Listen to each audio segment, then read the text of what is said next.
ഒറ്റ നോട്ടത്തിൽ ഒരുപോലെ തോന്നവയാണ് പുള്ളിപ്പുലികളും ചീറ്റപ്പുലികളും. എന്നാൽ ഇവ തമ്മിലുള്ള പലർക്കും അറിയാത്ത വ്യത്യാസങ്ങളാണ് നമ്മുടെ ഈ വീഡിയോയിൽ.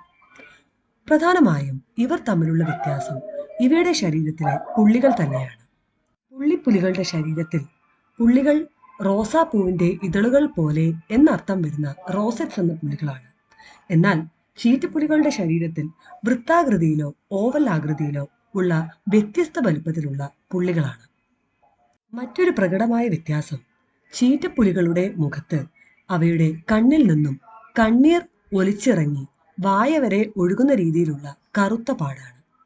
ഇനി ഇവയുടെ കണ്ണുകളെ കുറിച്ച് പറയുകയാണെങ്കിൽ ചീറ്റപ്പുലികളുടെ കണ്ണുകൾക്ക് തവിട്ട് നിറവും പുള്ളിപ്പുലികൾക്ക് പച്ചയോ നീലയോ ആയിട്ടുള്ള നിറവുമാണ്.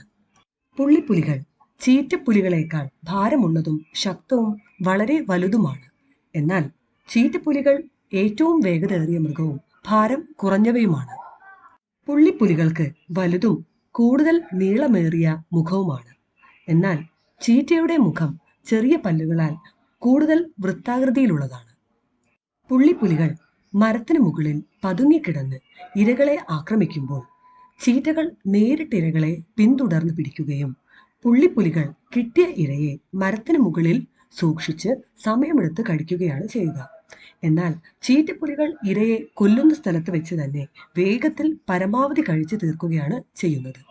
മാർജാര കുടുംബത്തിലെ അംഗമാണെങ്കിലും ചീറ്റപ്പുലികൾ പുള്ളിപ്പുലികളെ പോലെ മരത്തിൽ കയറാൻ അത്ര വിദഗ്ധരല്ല.